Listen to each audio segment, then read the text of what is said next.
নাটোর সদর উপজেলার লক্ষ্মীপুর খোলাবাড়িয়া ওষুধি গ্রামে অভিযান চালিয়ে বিপুল পরিমাণ নকল যৌন উত্তেজক ওষুধ জব্দ করে ধ্বংস করেছে যৌথ বাহিনী।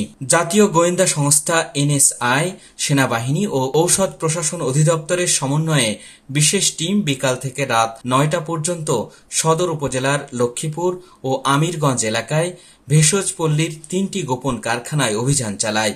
ভেষজ ঔষধের আড়ালে এসব কারখানায় চীন থেকে আমদানি করা ক্ষতিকর যৌন উত্তেজক কেমিক্যাল দিয়ে নকল ওষুধ তৈরি করে অনলাইন ও অফলাইনে বিক্রি করা হতো বলে জানান ঔষধ প্রশাসন অধিদপ্তরের সহকারী পরিচালক মাখনুওয়ান তাবাসসুম।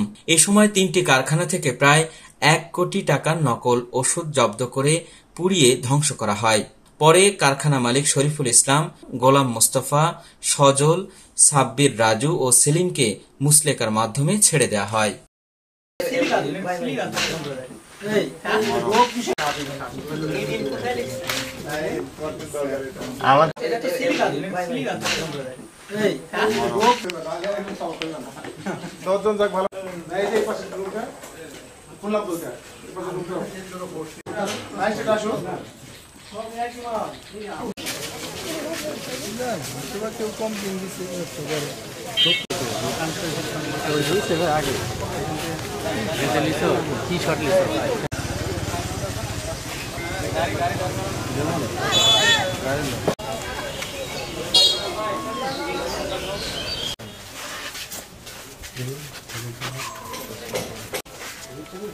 আমাদের কভার করার দরকার নাই, ঠিক আছে? আপনাদের ওইটার ভিতরে প্রত্যেকটা যা যা লেখা আছে গোখর কাটা আকর করা, এটা তুলছি।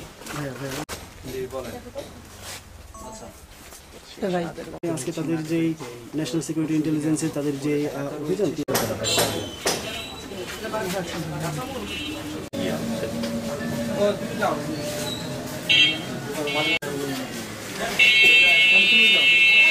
আমাদের